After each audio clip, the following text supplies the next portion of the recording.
set working tonight. We got some new ideas working tonight. I hope you guys have had a great day.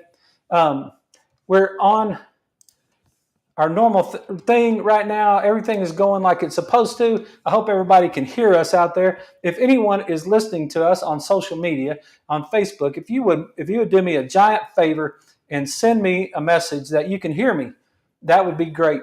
We're kind of having to run a test. Brooke's here with us. Brooke Fisher is our movement specialist here at the Rock Health and Wellness Center. We've got her on the show tonight. We're going to introduce her. She's going to tell us a little bit about herself, her background. She's a super impressive human being. And so I'm really excited to have her on the show. Brooke, thanks for joining us. Thank you for having me. Yes, thanks for coming on. It's always great. We've been working on this new look and his hands-free set and all this stuff. And I'm just trying to figure out if I've got it all turned on and if we're all going together. And I think we do. I think it's rocking out there. And if anyone's listening to us on the radio, if you'd send me a text at 806-794-0400, that would be fantastic, just to let us know that you can hear us out there. And if you're watching us on Facebook, send me a message and just say, hey, yes, I can hear you. Or if you know you can also send us a text, 806-794-0400, and we should be able to, I think we're going. I think we're good, and I think everything is live. So we're just going to do the show.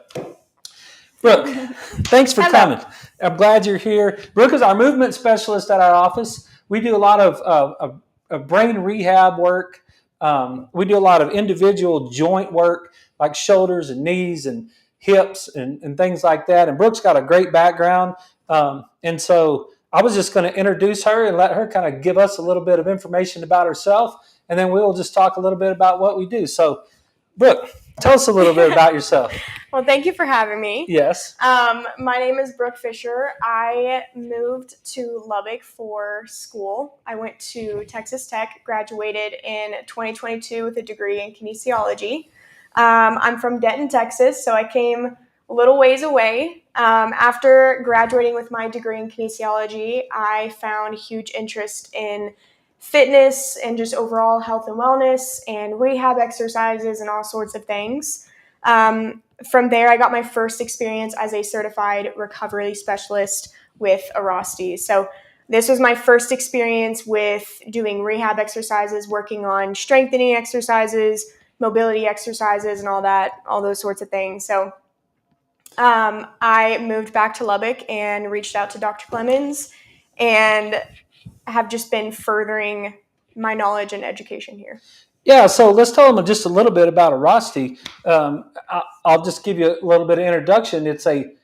From what I know of Arosty, it's a form of chiropractic that uses soft tissue work more than adjustments, right? So give us a little bit of your experience in the Arosty world. Right. So it was extensive training. We went through a month of training in San Antonio.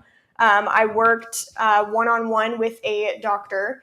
The patient would see the doctor for 30 minutes, and that was their adjustment. They would have a 30-minute adjustment, and then the patient would be handed off to me by the doctor, and I would work with the patient hands-on for 30 minutes. So from there, the doctor would prescribe exercises such as stretches, mobility exercises, strengthening exercises, and these were exercises that I would show them in the clinic and have them demonstrate it in front of me, go through the whole process, and then they would continue to do those exercises at home. Yeah, so we were super lucky. Brooke was moving back to Lubbock. She had graduated from Texas Tech. She moved away, got a job with Arosty, and then decided to move back to Lubbock. And we were super glad that she did. There wasn't a spot for her at the current Arosty place that we have in Lubbock. So she was looking for a different experience, and she came here. And we needed someone vitally to do our work that we do in our brain rehab center. And she's to tell you the honest truth, when you hire young people right out of college, you don't know what you're going to get. And so there's all kinds of different work ethics and all kinds of different backgrounds that you kind of run into. And we've been super lucky. Chaley was here before, kind of had that same degree, kinesiology degree from Texas Tech. And Chaley Alsafar, and she graduated. She's now in chiropractic school at Parker College. and hopefully the plan is that she's going to end up joining our team when she graduates from chiropractic school in our Flower Mound office. So by that point, we'll have an office in Flower Mound that Chelly will be running, and so man, we were kind of missing her when she left, and then all of a sudden we got Brooke, and I was like, man, 2 in a row. What's the luck? Like perfect timing. It was perfect timing. It really was, and it was so awesome to have someone that had such a background, such a training background. I really need to give a shout out to the Arasti people for their training process that they do to put people to give you all that month-long training that you went through, and then all that time that you had with the person. 30 minutes is a long time, yes, especially if the person's already seen the chiropractor for 30 yes. minutes. So an hour-long visit is a long time in a chiropractic office. I mean, a lot of our visits are 15, 20 minutes, that some of the stuff that we're doing, unless we have to get into really specific brain rehab stuff. So we were super lucky to have a person with the background that Brooke has. And then, Brooke, tell them from your perspective a little bit about how you transitioned from Arasti and into the functional neurology world, and kind of like, instead of me saying it, how would you describe your experience so far at the Rock? It was different. It was really different. It was definitely a leap of faith, because I didn't know anything about the brain and how that pertained to our health and our overall wellness and how it affects your body. I will say, though, that after my experience of working here for the past 9 months, I've made a lot of connections of like, oh, like now that I know the brain, I understand why these people from Arasti were feeling the way that they were feeling.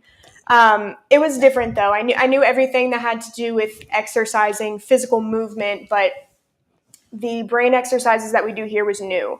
And I didn't totally know, what was it working and what was it doing. And now that I've seen how it's improved our patients, I know that what we're doing actually is helping people, not just for a quick little fix, but for long term. And so that's been a really cool thing to see. But what we do here is very different from where I came from. And we might not spend as long with a patient per visit, but patients are coming consistently, and it's to see a change through their lifestyle, not just to get out of a quick fix of pain. Yeah, that's great. So, and tell them some of the things that we do in the gym.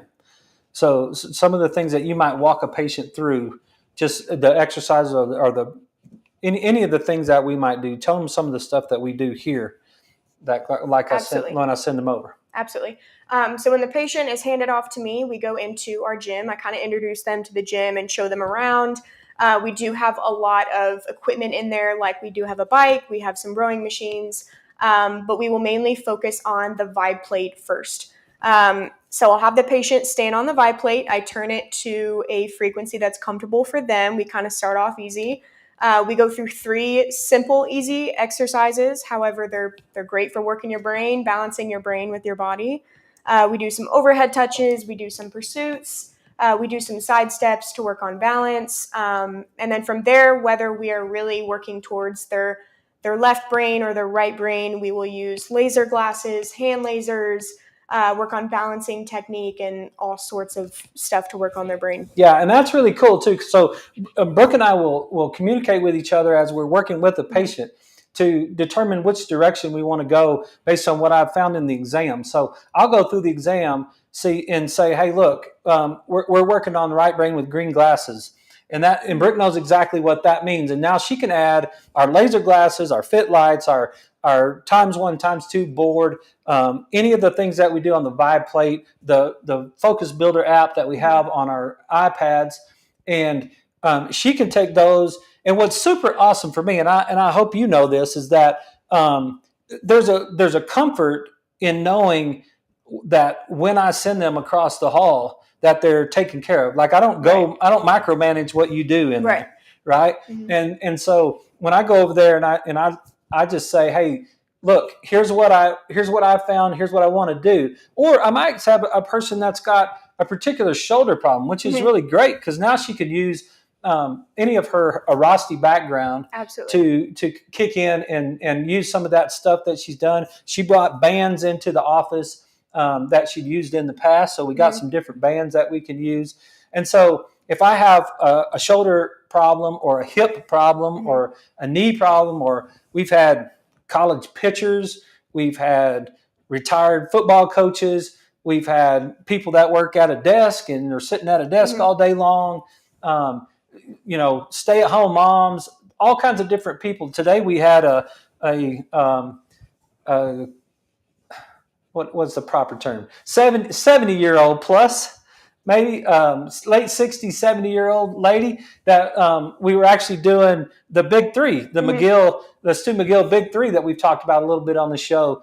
So we were working on bird dogs and crunches to work on core strength and low back rehabilitation. And so we can do when we need to, we can do those specific things that are required for a specific joint movement.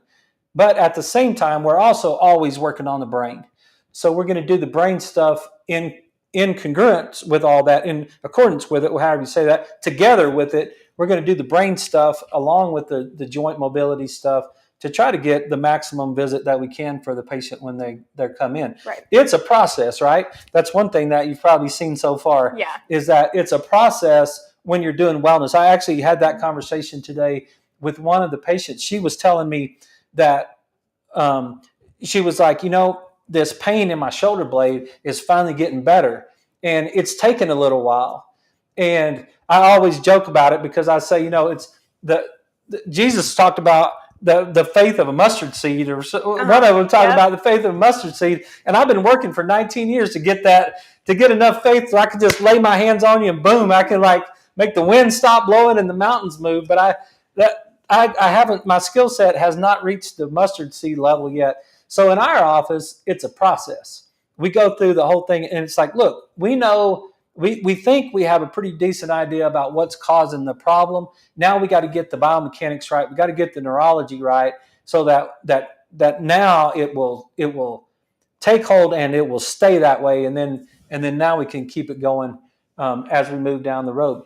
Absolutely. So, Brooke, I also want to talk about one of the other things that's so impressive about you, and she gets humble when we talk about this. And if her parents are watching this show, shout out to y'all because we talk a lot about nutrition in our staff meetings. We do, and we talk about the nutrition of our patients and the things that we do, and we do that same thing on the show a lot too, right? Well, so the one of the things that's super impressive about you is your upbringing in nutrition. So we talked about last week about the difference between a ingredients home and a food home. Yes. Right? Yes. And so tell us just a little bit about, I know you're very humble. You don't really want to talk about it or whatever, but just tell us just a little bit about what it was like nutrition wise growing up in your house. Well, I definitely had an ingredient household. I didn't want to have friends come sleep over because we didn't have all the fun snacky foods. We didn't have the foods that you could just grab out of the pantry and open up and eat right there. You had to make something. And so I would complain to my mom and my dad all the time that we had nothing to eat because you had to make something. We didn't really have granola bars. We didn't have, just a bag of chips you could open or any of little dessert cakes or anything like that. And when you grow up, you see your friends bring that to school, and that's kind of challenging. You're kind of interested in it, but when it becomes your habit of just eating a certain way and you've gone so long without that, you don't feel like you really need it. So I took my lunches to school every year. I didn't really eat from the school. We would pack a lunch. Lunches were always hard to pack too, especially when I started packing myself because I didn't know what to put in there. There wasn't things I could just quickly grab and throw in there unless it was fruit like an apple. It was things you had to cut up or you had to make, and so that was challenging. But overall, I think my parents instilled a lot of healthy eating habits. We did eat for dinner we cooked at home every single night. My mom and my dad both know how to cook really well, so I appreciate them for that. That was a super big point to me too. Yes. That they both cooked.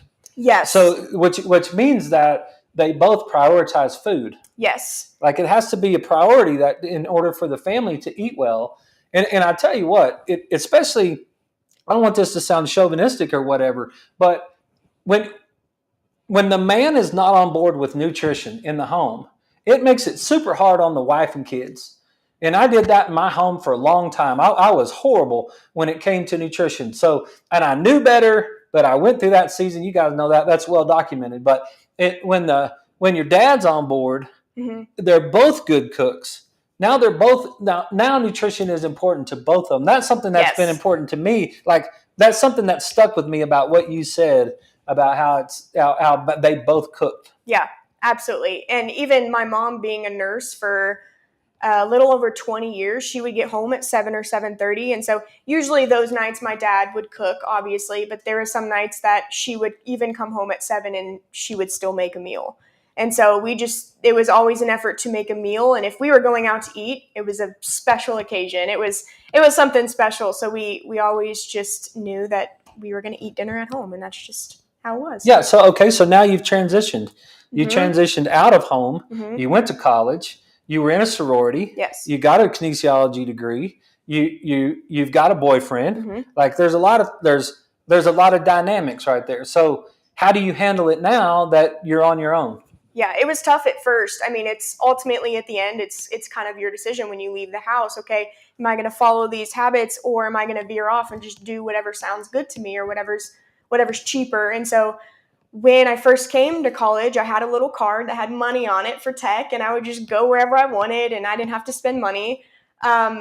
But unfortunately, there's not a whole lot of healthy options at the Texas Tech campus, and so I would just go to whatever looked really good. Did y'all hear that? Whoever's in charge? Yeah. So there was Fazoli's, there was Chick-fil-A, and it was probably 4 months of that, of eating whatever I wanted. And then that new year in January, my second semester freshman year, I just quickly realized, okay, I'm kind of done with that. I need to find a way to make food in my dorm room, and I did. I grilled eggs in my dorm room. Oh, wow. And I made it work. I had to find places on campus that offered healthier options. So it's a choice for sure. Yeah. Okay. So now you've transitioned out of college, Mm-hmm. and you're on your own, and you live by yourself. You got your own stuff. Mm-hmm. So just talk a little bit about how you handle nutrition.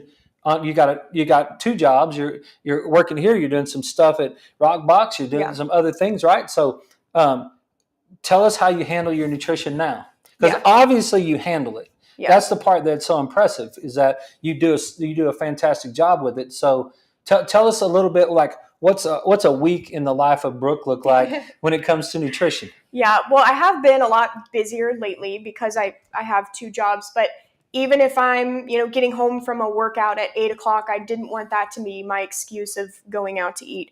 So I didn't want me to, just because I'm getting home later and I'm tired, I would just go do the easier option of eating out. And so once a week, usually Sundays, I will make a list on my notes in my phone, and I'll go to the grocery store and get everything I need for the week and kind of plan out some meals.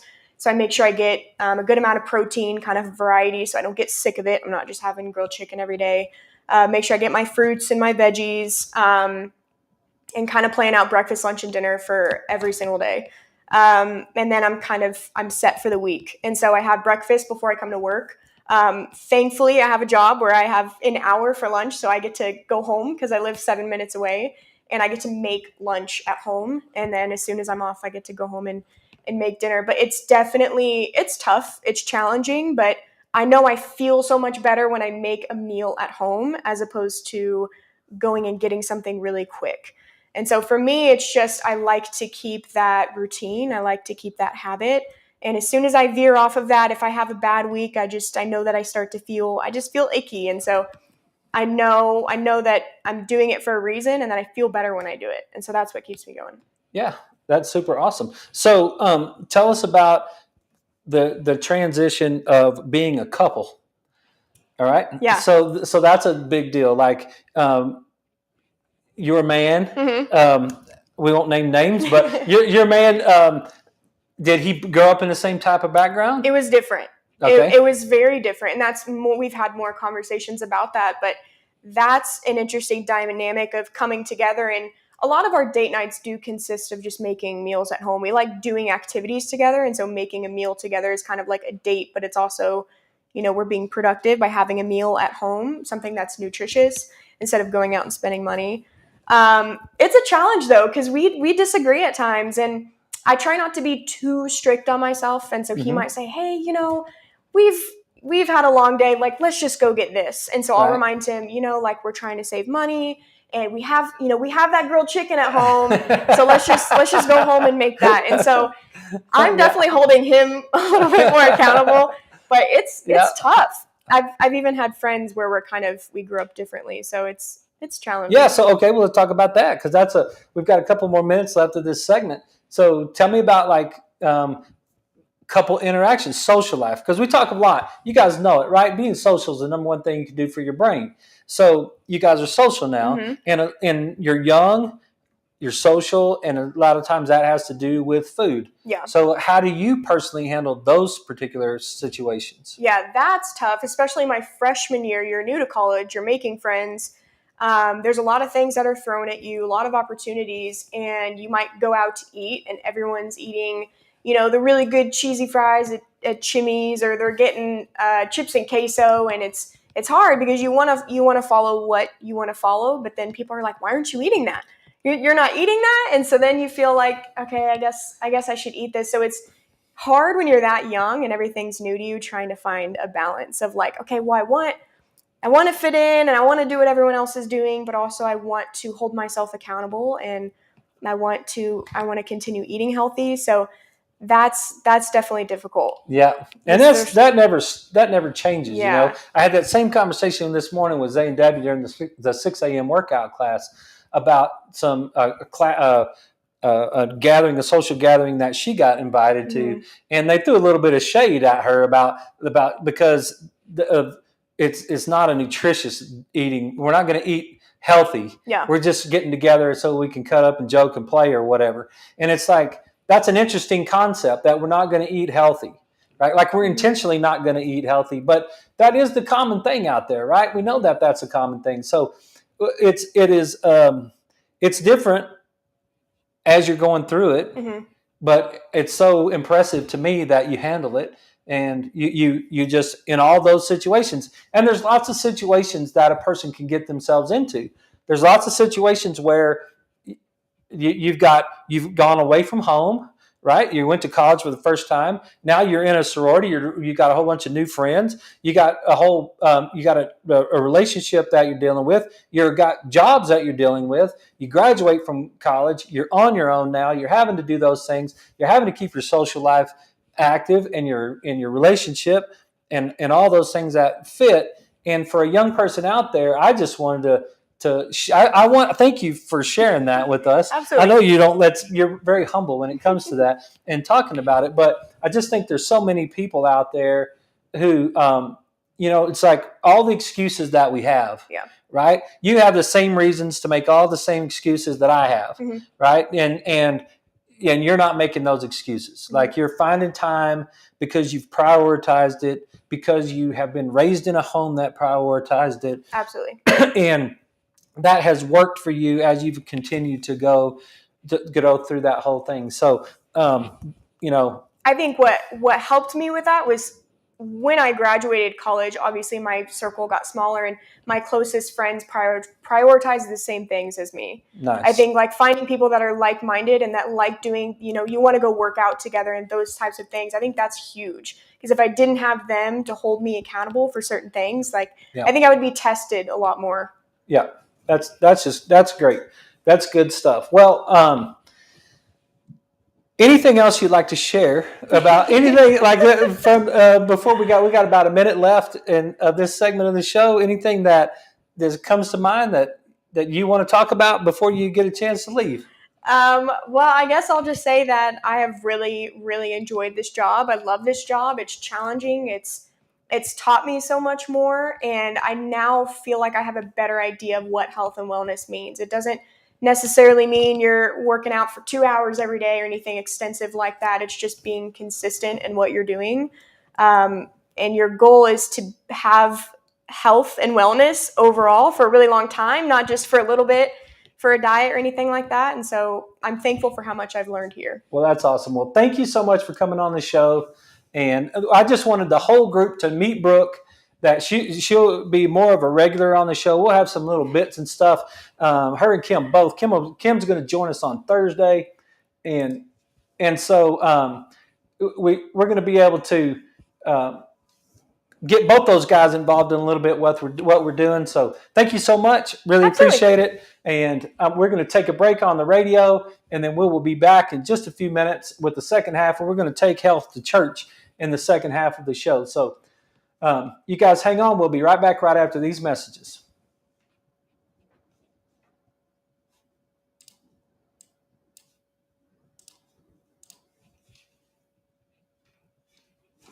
All right. Well, Sweet. Thank you so much. Of course. That was great. You guys out there, if you got any questions for Brooke, feel free to let us know. Let me know. Yeah, and we can see if there's anything. We'll just turn that. Turn it off. We'll put it right there in that drawer, and then we're good to go. And be careful out there. It's crazy. It's we got a storm going on in Lubbock tonight, and so it's pretty nasty out there. So thank you. See you tomorrow. Yeah, it's super awesome when you get a young person that comes to work for you that has so much going, there's so much class, so much. She just she handles her business, and she does such a good job with that.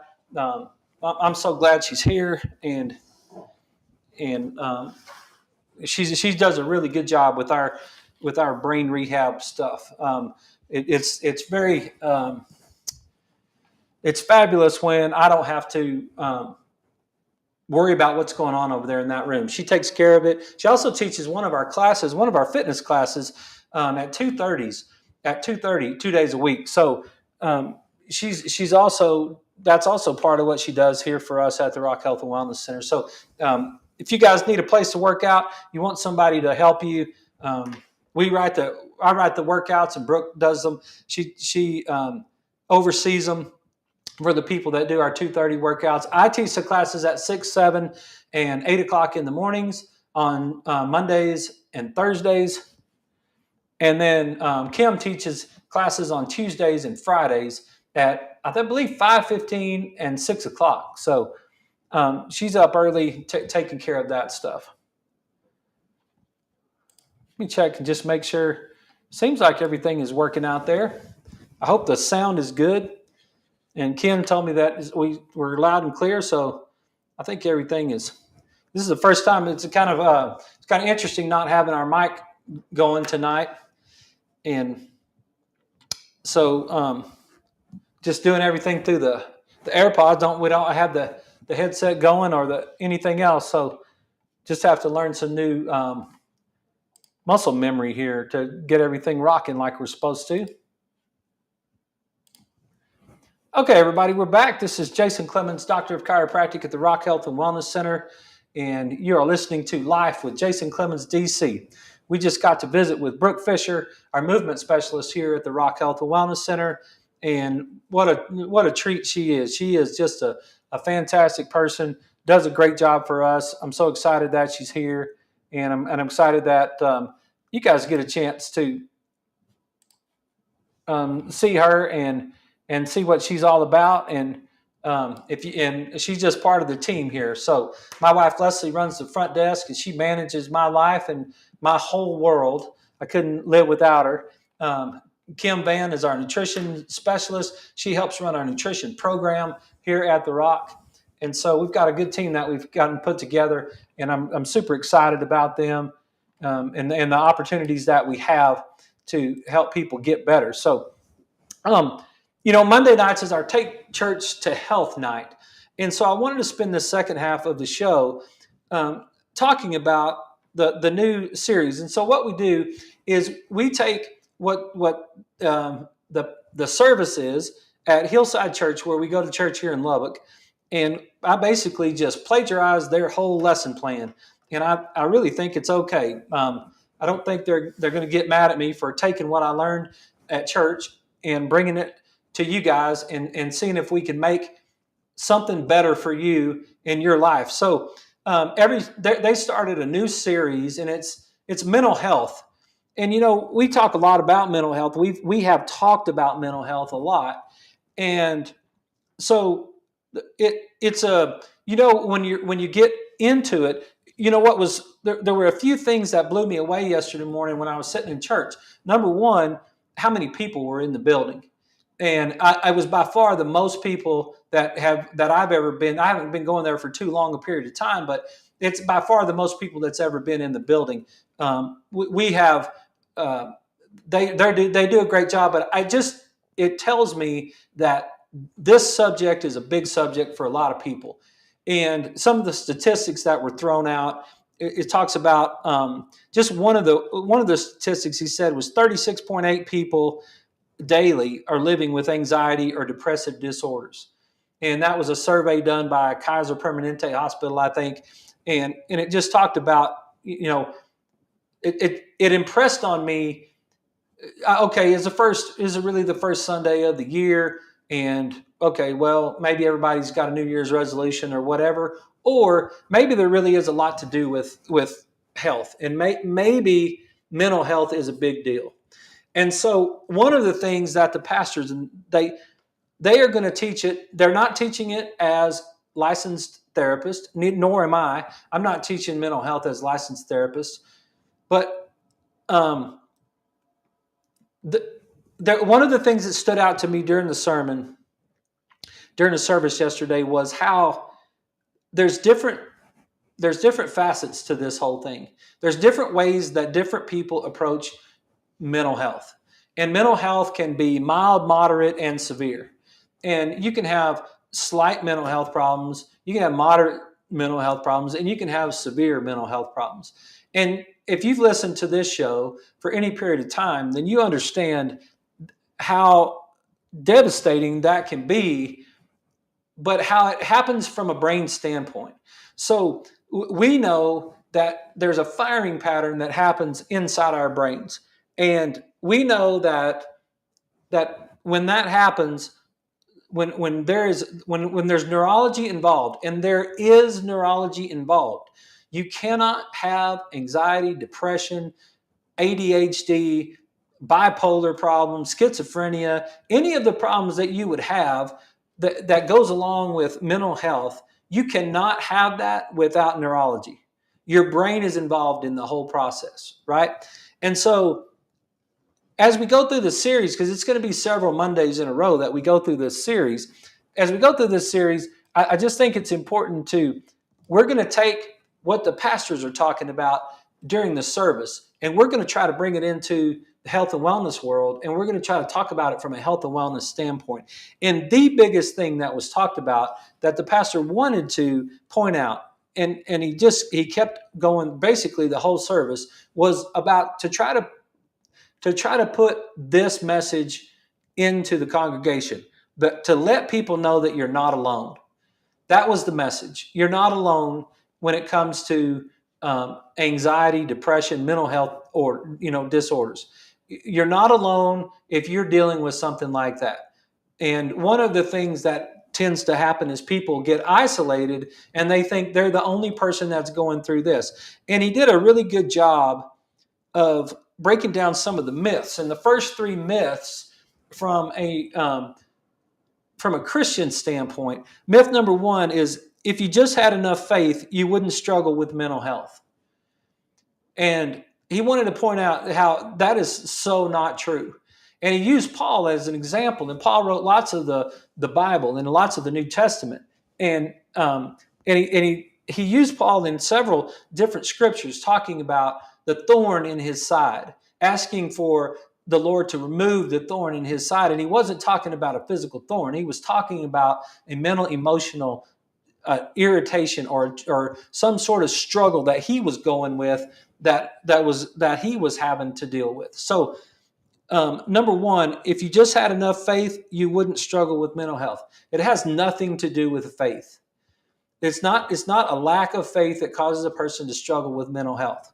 Okay. Number two, mental health struggles are a result of sin.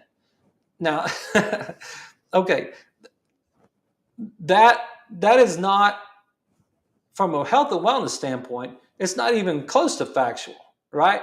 From a theological standpoint, he's presenting the idea that it's not factual.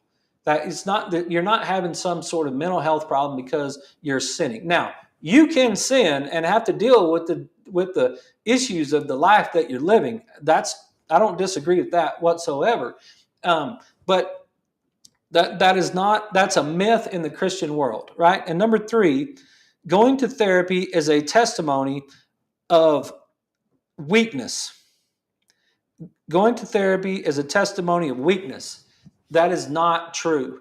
Getting therapy, getting help, getting someone to talk to when you're going through stuff. I used to meet every Friday with our counselor. There was a guy, Scott Latham, who's a licensed counselor here in Lubbock, and I wanted to bring Scott into the health and wellness world. And so, and I may have mentioned this before, but I met with Scott every Friday for probably 2 years or something like that. There's a lot of valuable things that I learned from those sessions, meeting with Scott.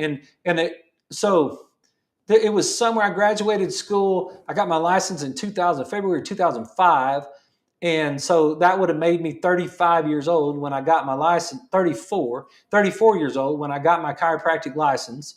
And I went through 2009, 2010, but while I was in that same building. So this had to have been somewhere around 2007, 2008 time frame. I don't remember exactly when it was. So I was in my mid 30s, and I've got little kids. I'm starting a new business. I've got a wife.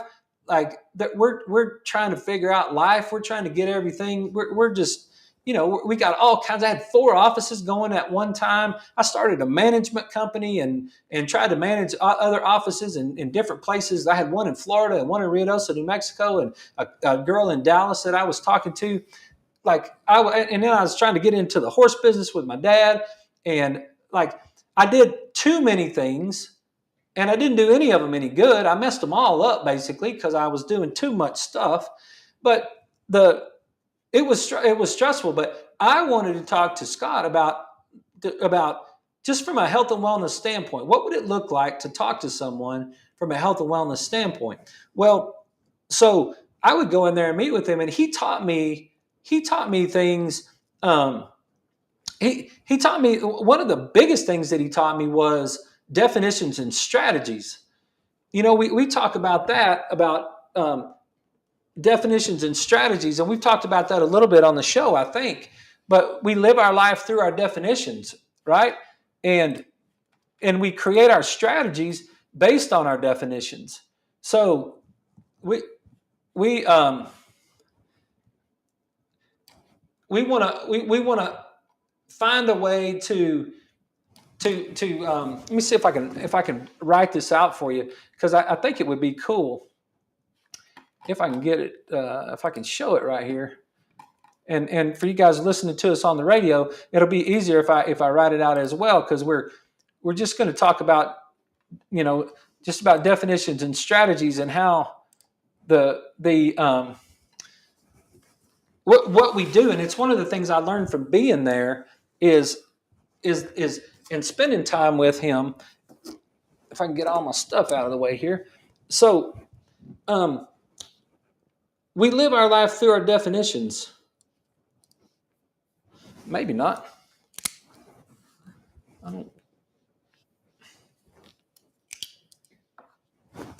Oh, hang on. Just stay right there. We got it. Just a second. Got to get my pen. This first show at our new set, we're just going to have moments like this. But I got a mobile mic, so I should be able to move around. And let's see how this is going to go.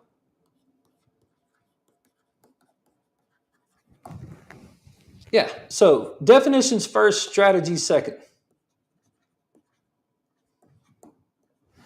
Yeah, so the definitions and strategies, you've got a definition for everything, right? And I think I've talked about this before. There's a definition for every single thing. You have a definition for onions. You have a definition for chocolate. You have a definition for sugar. You have a definition for Dr. Pepper. You have a definition for Ford or Chevrolet or GMC. You have a definition for cold or hot or beaches or mountains.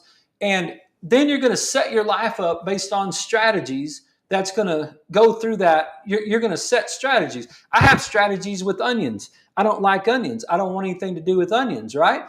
You guys have heard that before. So what I'm going to do is I'm going to set my life up to make sure that I don't have onions. Well, that's just one thing that I learned from that's one thing that I learned from going to counseling. And I know that's not the same thing as saying that we have mental, emotional, stressful things. But my point is there are lots of things that you can learn from going to counseling. So to break that myth down, to say that you need someone to talk to, that especially someone that studies the way the brain works, that I think it's a big deal to be able to go and speak to someone. I don't think there's any issue with that whatsoever. And so those are the three biggest myths that go along with having mental health from a Christian standpoint. It's having mental health problems in the health and wellness standpoint is a totally different thing. And you guys know it, and we've done it a million times. But one of the things that doesn't happen in church is he's not going to get everybody up. He's not going to get everybody up and make them walk around. And if you're having mental health problems, just remember the way that the brain fires is it comes up, and the right hemisphere is going to deal with the entire.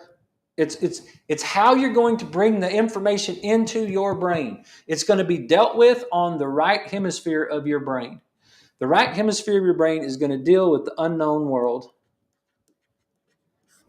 And I know you guys have heard it, but it is super important. And then as soon as you handle the unknown world, then you kick it over to the left, and the left hemisphere deals with the known world. If you can't get that to happen, if you're not firing up from the right and over to the left, anxiety and depression will happen on this side.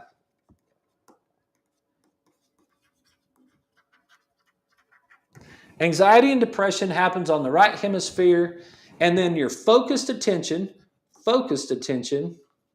is on the left. So that's where you'll get your ADD or your ADHD. When this is not happening, you will have overactivity or you will have under amperage, whatever the name of that is called. You don't have enough power going up to that left side. It's when things are unknown. And when things are unknown, what Jordan Peterson does a great job in his Maps of Meaning book is he explains how what unknown means is that the expectations of your environment are not meeting the expectations, or the reality of your environment is not meeting the expectations that you have set for your environment. And I'm telling you, that can happen. That can be altered in microseconds all day long. You can have multiple times in a day when you're in an unknown situation. And an unknown situation means that your right hemisphere is trying to deal with a moment in time in your day where your expectations, what your left brain thinks should happen, what your left brain is very cocky and arrogant about, and it thinks it should happen, that's when then all of a sudden your expectation is not the way it was supposed to be. I can give you a great example today. I had a busy day today. I started at 6 o'clock this morning. I had a meeting at 9:30. We started with patients at 10. Like we had fitness classes this morning. I was adjusting patients. I was trying to get this set put together. I still had a few things. This room was a wreck. We were trying to get all this stuff put together. And I didn't have this stool that I'm sitting on. And I had 2 new patients over lunchtime. And I didn't have time to get, I was going to have to do this whole thing standing up, which I might have to do it anyway. But I didn't have time to go get a stool. So I told Leslie, I said, hey, would you run at lunchtime and get me a stool? Like go to the furniture store and see if they got any stools, and then get me some lunch. Well, I finished with my first new patient. She wasn't back yet. I didn't know where she was. I looked on my phone to see where she was, and she was at Target. Well, she had gone to Target yesterday with Caitlin. And I didn't know I was like, why is she at Target?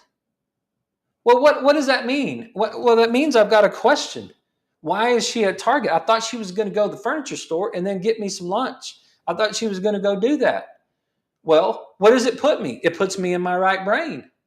It puts me in an unknown situation because all of a sudden I'm dealing with something. My expectation of my reality is not meeting, or my expectations of my environment is not meeting my reality in that moment.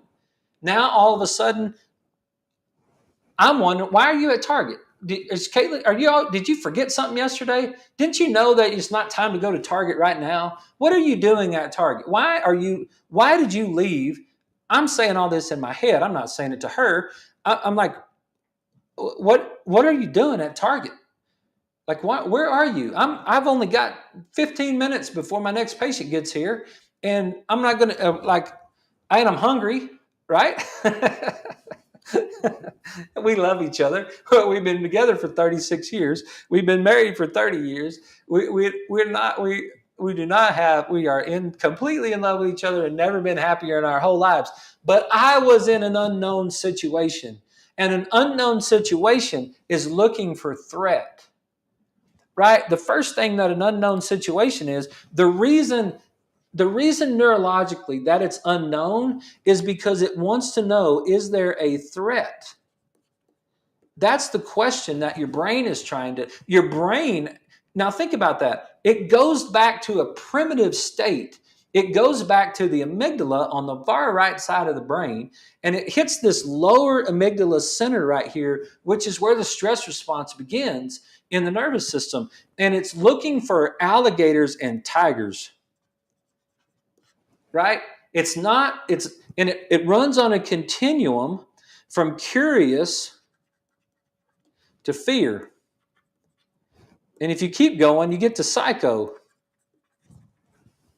right? That continuum goes there. Well, I was in such a hurry, and I've been so busy today, and I've been so focused and having to hit my marks. I had to hit my marks, and I wanted to get ready for the show, and I knew Brooke was going to be on the show, and I wanted to make sure that we had the set right, and I wanted to make sure that everything was going to happen right, like it was supposed to happen tonight.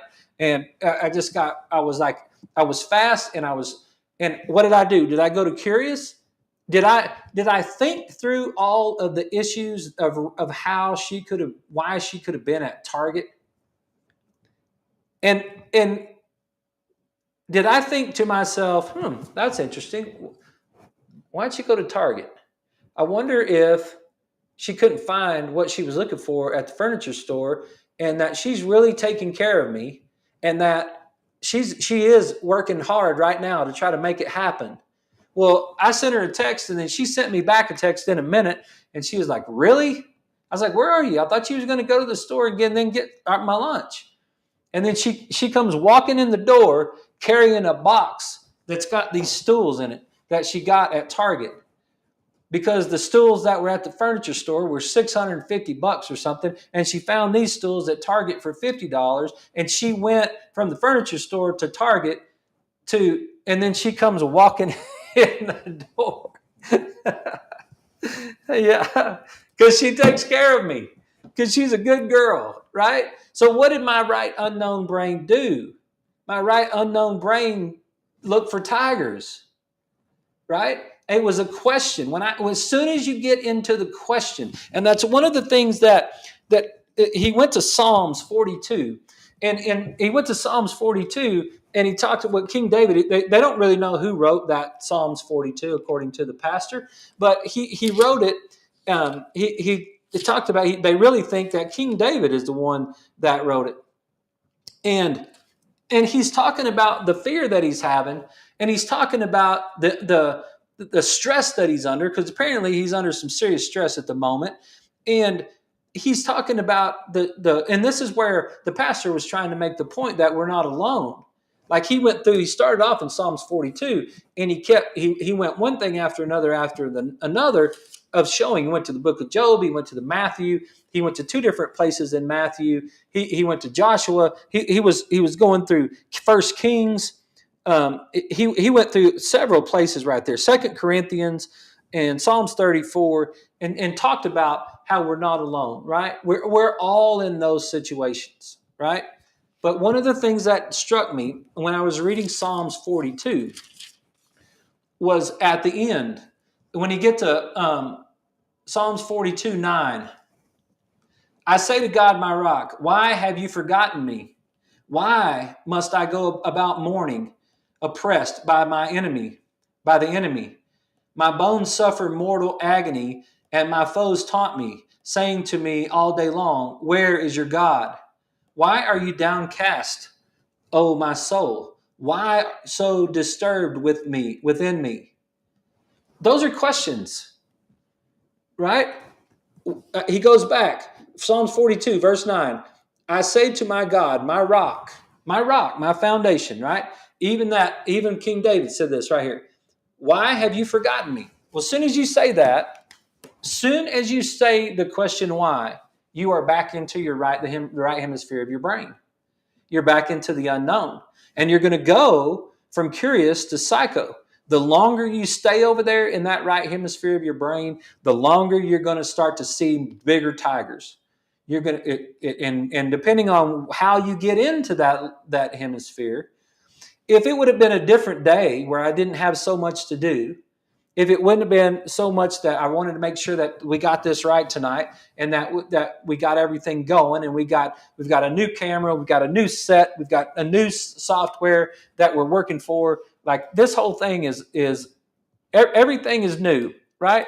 And so everything was like, if I would have had the opportunity to look at all this stuff and be calm when I entered into my right hemisphere of my brain, I would probably have a better chance of being more curious than I would fearful or have that higher level of anxiety. Right? That's what happens to us. That's what happens to us when we go into, and it's not by accident. It's by design. The right hemisphere of the brain is different. That's why we have two hemispheres of the brain. That's the whole master and his emissary teaching. The reason we have two hemispheres of the brain is because one of those hemispheres is dedicated. Mostly the brain always works together and the brain always is working together, but it's the the the big thing right there is that one side of our brain deals with the unknown. What does the unknown mean? Ask yourself a question. Why have you forsaken me? You're in the unknown. Why is she at Target? It's the same question. Me and King David got the same question, thousands of years apart, right? Just like you have. You have questions. Why is that person acting that way? How is this day going to work? How are we going to pay our light bill? How are we going to get these kids through school? What am I going to do without my spouse? Now all of a sudden I'm a single person and I'm a single parent. What am I going to do without my spouse? How am I going to manage my bills? What am I going to do with how is this whole thing going to turn out? Right? When we're asking ourselves those questions, we're working out of our right hemisphere. And that's going to create a stress response. And that stress response is going to move us, and we are going to have that fight or flight response. And so we have reached the end of the show. I'm sorry we run out of time tonight, but I'm going to carry this over into tomorrow night's show. It's a big deal, I think, that we make sure that we do that. So you guys on the radio, stay tuned, and we'll continue this tomorrow night.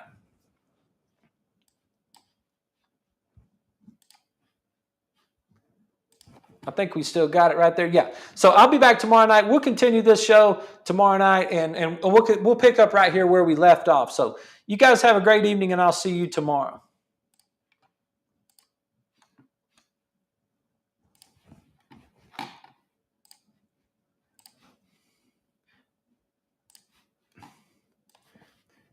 Yeah, I just want to finish that. I just want to finish up that thought right there.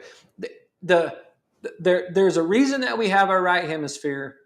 Anytime we say we have a question about things, that's what we're dealing with, because our left hemisphere deals with our known world. And when we're in our right hemisphere, that's where we're going to get this anxiety and depression. That's where we're going to get those things that are happening. So as we walk through this, and we may do this several nights this week, but as we walk through this, we're going to talk about what we can do to solve these problems. And I really want to second what the pastor said, that hey, you're not alone. You're not alone, and it's not wrong. You're not broken. You don't have a chemical deficiency like some of you have been told. Your chemistry changes when you're thinking there's a tiger in the room, right? That's why your chemistry changed. Your chemistry, you're not broken, but you've been told, well, I got this chemical imbalance and that's why I've got anxiety. That's not true. You don't have a chemical imbalance because you're broken. You have hyperactivity of a certain chemical in your brain because you think there's a tiger in the room. You think there's a threat. If you didn't feel threatened, you wouldn't have that chemistry going on. And that's the thing that I really want to encourage you, that, hey, we can help you with that. We can help you. And the number one thing you can do, and I'll just tell you that right now, is get on your feet and go for a walk. You can go for a walk. If you can get yourself to be social, that would be fantastic as well. So that'll be something we're going to cover it. We're going to continue to do it. I hope you guys stick around with us throughout the whole week. I'll pick this up where we left off tonight. I know we got a national championship football game that's going on right now. So I hope you guys had a great day. Thanks for listening in tonight, and we'll see you guys tomorrow.